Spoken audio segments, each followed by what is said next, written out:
Focus news 24/7 खबर एक नजर। श्री के चरणारविंद में बैठ करके पूज्य श्री जगत गुरु भगवान के मुखारविंद से कल कल कल्लोल मंत्री प्रवाहित होती हुई श्री हरि कथा सुन करके आप और हम सब अपने जीवन को भगवान श्री राम और भगवान श्री कृष्ण से जोड़ेंगे। जगत गुरु पद से प्रतिष्ठित अलंकृत अनंत से समलंकृत श्रीमद जगत गुरु रामानंदाचार्य श्री श्री 1008 स्वामी श्री श्री वल्लभाचार्य जी महाराज श्री विराजमान है। जोरदार तालियों के माध्यम से पूज्य स्वामी जी का श्री सद्गुरुदेव भगवान का स्वागत अभिनंदन वंदन करेंगे। बड़े भाग्य मानुष तर पावा सुर दुर्लभ सद ग्रंथ निगावा। बड़े भाग्य से मनुष्य जन्म मिलता है और मनुष्य जन्म मिलने के बाद जब ठाकुर जी की विशेष कृपा होती है तब आप और हम सब ऐसे जगत गुरु भगवान के मुखारविंद से कथा सुन करके और अपने जीवन को कृतार्थ करते हैं, धन्य आदि धन्य करते हैं।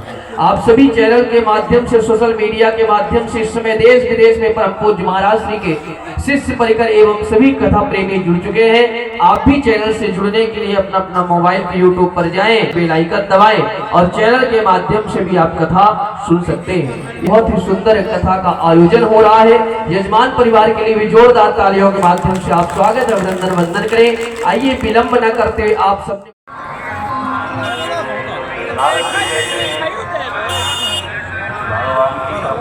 पर हुई जैसी करके नारद जी आपका जीवन देते अहो नारद धन्यो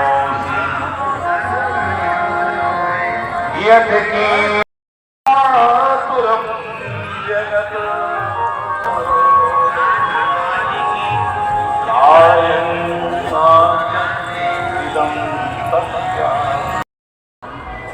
हम हवन की इस प्रेरणा में इस संध्या में ये उत्सव मना रहे हैं और श्री चरणों से जुड़े हुए हैं। तो श्री सब भक्तों से प्रार्थना है कि दृढ़ निष्ठा गुरु चरणों में आचार्य चरणों में बनी रहे और हम दृढ़ता के साथ आचार्य चरणों का आश्रय लेकर के आचार्य चरणों का जो आदेश है उनके जो बताया हुआ मार्ग है उस मार्ग का पालन करते हुए हम उस पर चलते रहे, नाम स्मरण करते रहे तो निश्चित ही हम लोग इस सागर को सहज पार कर जाएंगे।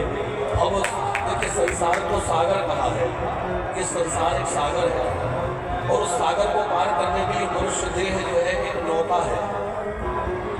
हमें सागर को पार करने के लिए नौका तो मिल जाए तो क्या हम अपने आप पार कर जाएंगे? क्योंकि नौका चलाना हमें नहीं आता। किस भवन में नौका बस जाए, कहाँ पलट जाए, कहाँ गहरा है, कहाँ कैसा है, हमें पता नहीं है। तो उस नौका को निकालने के लिए कुशल कर्णधार की आवश्यकता है, मल्लाह जो उसको खे करके निकाल सके।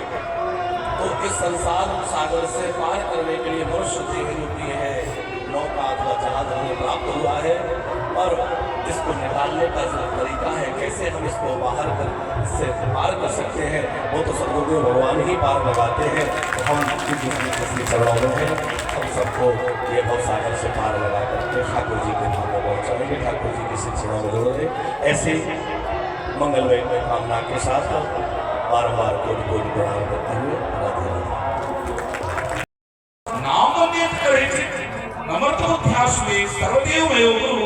आचार्य को मेरा ही स्वरूप समझो, मैं ही आचार्य का स्वरूप बना करके आता हूं। भैया गुरुदेव जब भगवान तो भगवान के आगे कोई अपराधी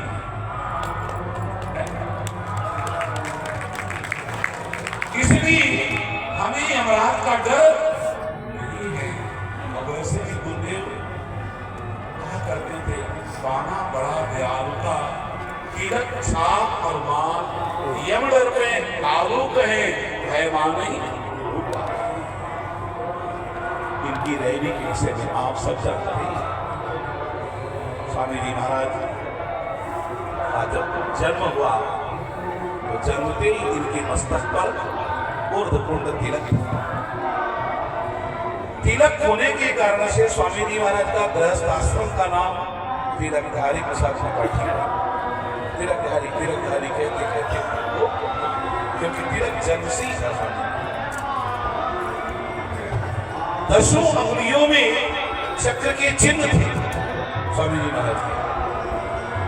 आप ये 10 मूवियों में जिसके जिक्र के चिन्ह होते हैं वो या तो विशिष्ट किसी राजपद पर विभूषित होता है या ये इंद्रियों का सिरमौर बनता है।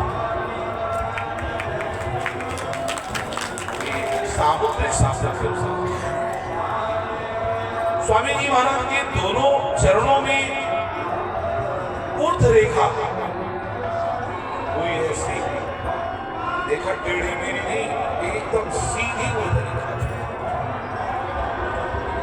हम लोगों ने दर्शन किया।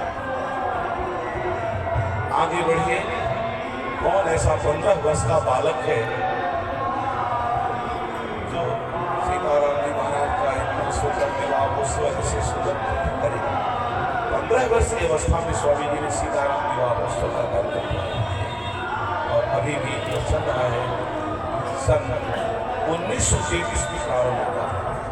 स्वामी जी महाराज का दिव्य धाम हवन 2012 में हुआ। मौनी अमावस्या उदयकालीन अवस्था पर थी। उसके बाद 1:47 में प्रतिपदा लगी। 12:45 पर प्रतिपदा लग गई। और उसके बाद 1:47 में आचार्य महाप्रभु जब दिव्य धाम गमन गए तो प्रतिपदा लगी। तो पहले कौन सा पक्ष था? कृष्ण पक्ष। अब लग गया शुक्ल पक्ष।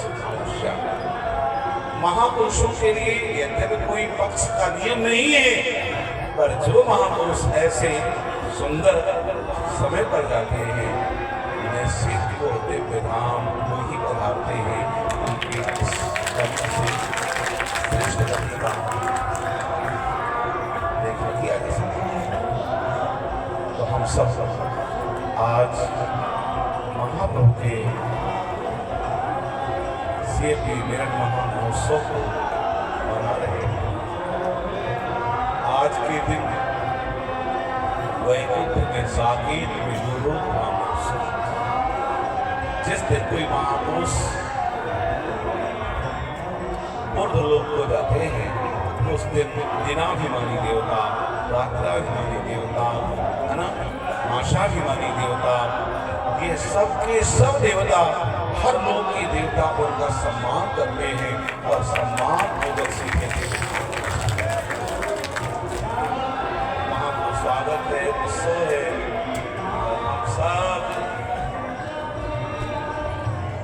उस छवि को आप उससे देखना चाहते हैं कि एक बार वो बात की भांति उन्हें दिखाते, उससे हम सबका ध्यान होता था, सबके लिए तो सुंदर होते थे। बस इसी के साथ अपनी वाणी को विराम दूंगी। श्री सीताराम महाराज की जय।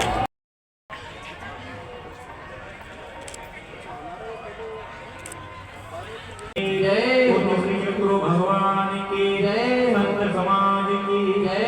जय जय श्री राधेश्याम। जय जय श्री राम, जय जय श्री राधे। आइए हम सभी के बीच में, हम सभी के मध्य में परम पूज्य श्री सद्गुरुदेव भगवान विराजमान हैं। व्यासपीठ पर सुशोभित हो रहे हैं। आप सभी भगवत प्रेमी कथानुरागी सभी वैष्णवजन अपना अपना स्थान ग्रहण कर लेंगे। हम सभी का परम सौभाग्य है।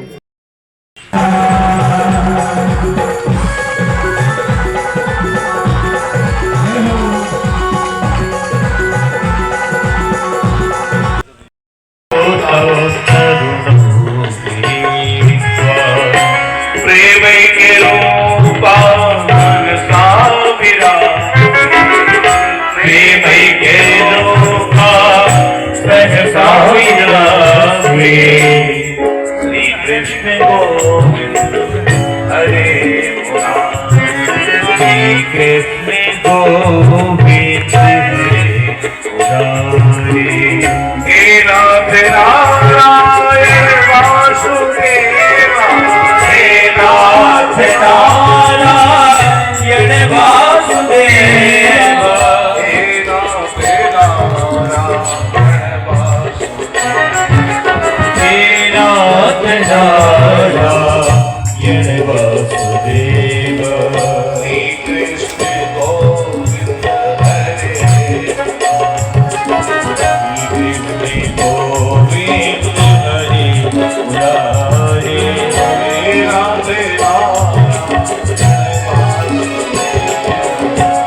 राधे नारायण वासुदेव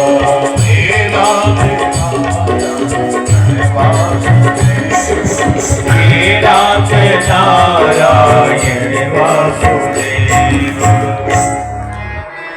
बोलो भक्ति महारानी की जय। कथा प्रारंभ हो। कथा का वर्णन श्री सूत जी महाराज कर रहे हैं। जन्म मात्रमपि येन सठेन किंचित चित्तं विधाय सुख शास्त्र कथान पीता चांडाल वच्च खरवद तेन नीतम् मिथ्या स्वजन्म जननी जन दुख भाजा। कहते जिसने श्रीमद् भागवत की कथा सुनी नहीं है उसका जीवन एक चांडाल से भी गया था। उसने मां के गर्भ से व्यर्थ में जन्म लिया है और कर्मों से व्यक्ति माता पिता के ऋण से मुक्त नहीं होता है। पर माता पिता की सेवा करता हुआ अगर माता पिता को जीते भी श्रीमद् भागवत महापुराण की कथा सुनवा देता है तो वो जीवन भर के लिए मुक्त हो जाता है। अपने माता पिता को एक बार जीवन में श्रीमद् भागवत की कथा जरूर सुनाना चाहिए। हमारे मन में पिछले वर्ष आया कि हम अपनी माता जी की सेवा कुछ कर नहीं पाए, तो उनकी कुछ सेवा क्या करें। लगा कि और सेवा तो हम गृहस्थाश्रम की कुछ कर नहीं सकते, उनको श्रीमद् भागवत जी की कथा ही सुनवा दें तो सबसे अच्छा। तो पिछली जयंती में माता जी को अपनी कथा सुनी, तो अपने चाची महाराज का बगल में लगा कोई बुलाया था, क्योंकि हमारा सुनाना उचित नहीं लग रहा था।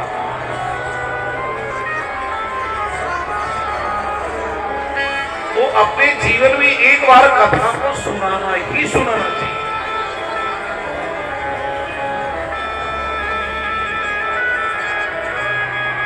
कथा चल ही रही थी कि इसी बीच एक आश्चर्य में घटना घट गई। भक्ति महारानी अपने ज्ञान वैराग्य नामक पुत्रों को लेकर के प्रकट हो गई। अच्छा, भक्ति किसी के अंदर प्रकट हुई है तो क्या पहचान है कि भक्ति आ गई? क्यों भाई, हमारे अंदर भक्ति आ गई, इसकी क्या पहचान है?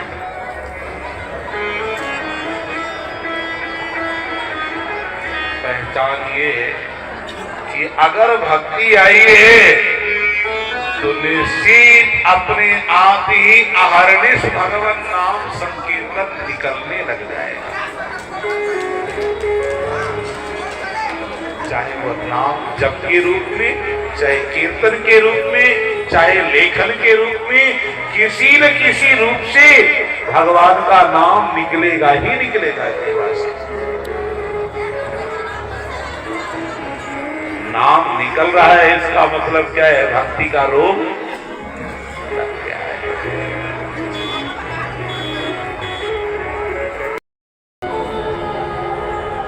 हम चाहते रघुवीर के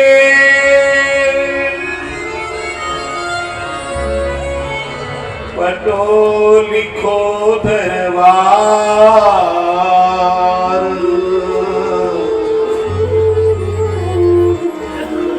हम राम जी के चाकर है, हमारा उस दरबार में पट्टा दिखाया चाकर का।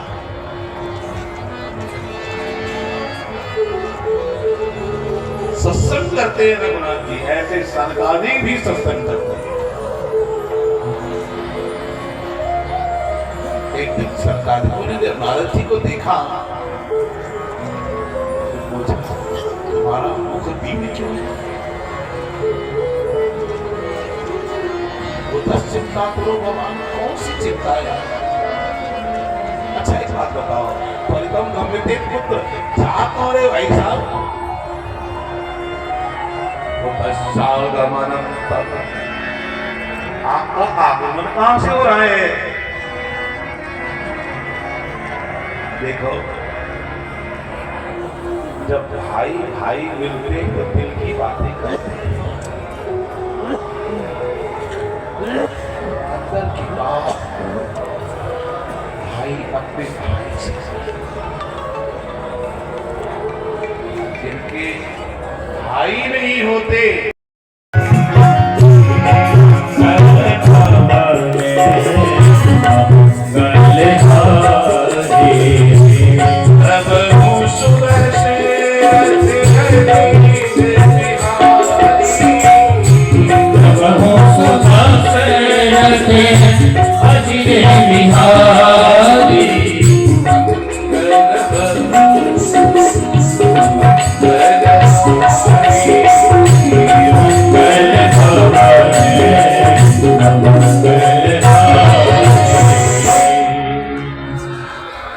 जैसे ही चौपाई कान में पड़ी,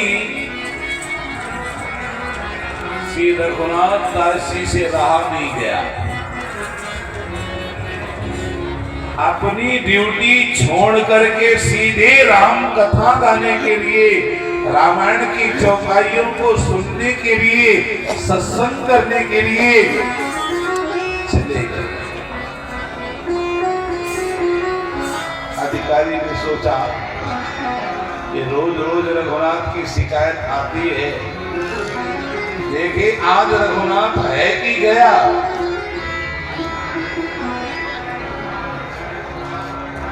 जब अधिकारी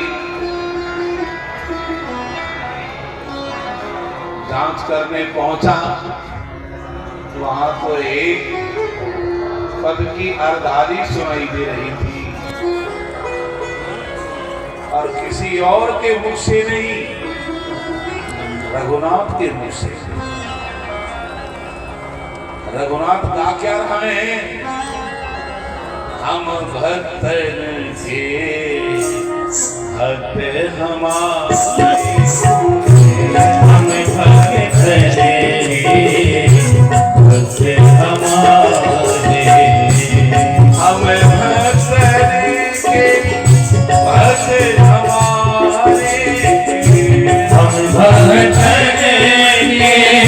भक्त हमारे, हम भक्त के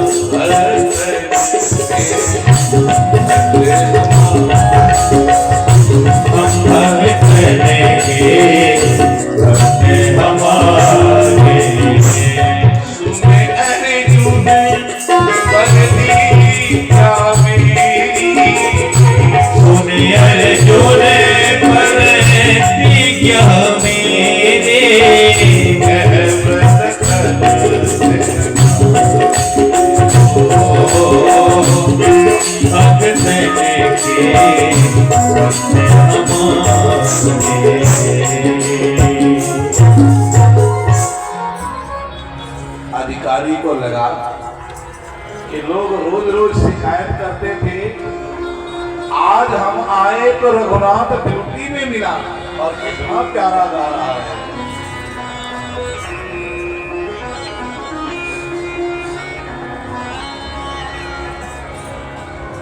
रघुनाथ कितना प्यारा गा रहा है।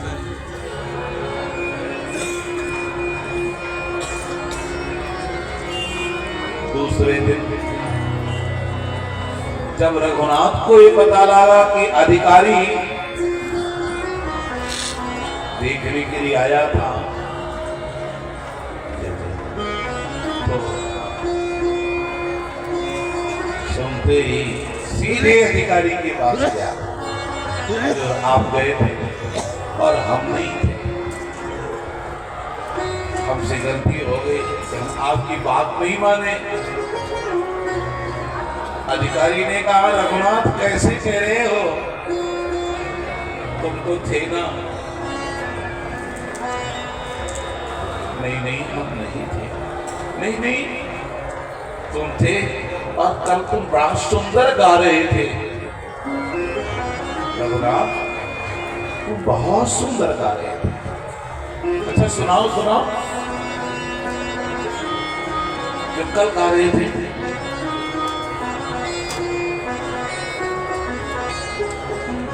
रघुनाथ जी ने कहा, मैं था ही नहीं, कल तो गाऊंगा क्या।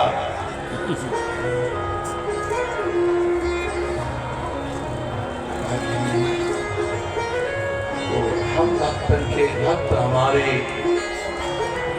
सुन अर्जुन प्रतिज्ञा मेरी, यह व्रत करत तारे, इस पद को गा रहे थे ना तुम, याद करो।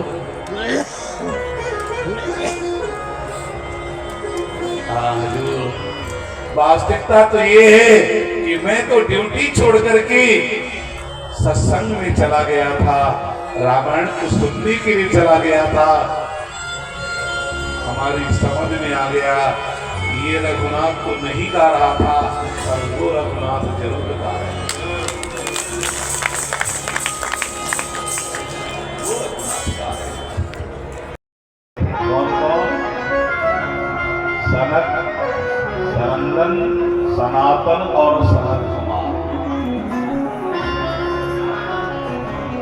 जैसे शराबी को शराब पीने का नशा होता है, ऐसे ही भगवान के भक्तों को सत्संग करने का नशा होता है। इसको तो सुधामृत पिला दीजिए, हमको कथामृत पिला दीजिए। शुक्राचार्य भगवान ने देखा ये बड़े स्वार्थी हैं, ये सुधामृत के बदले कथामृत लेना चाहते हैं, सांप के बदले में मणि लेने की इच्छा है। जाओ तुम जैसे स्वार्थियों को भागवत की कथा सुनने को नहीं है। सारे देवता पहुंच गए ब्रह्मा जी के पास। हम देवताओं को अनधिकारी और देवताओं को अधिकारी, ऐसा क्यों? कहते सुनो, 7 दिन रुक जाओ। 7वें दिन जब परीक्षित की मुक्ति हुई तो सत्य लोक में ज्ञान का तराजू लगाया ब्रह्मा जी। एक तरफ धर्म शास्त्र रखे और एक तरफ श्रीमद् भागवत महापुराण स्थापित किया। जैसे ही भागवत स्थापित किया, लघु निन्यानि जातानि गौरवेण इदं तदा ऋषिगणा सर्वे विस्मयं परमं ययुः।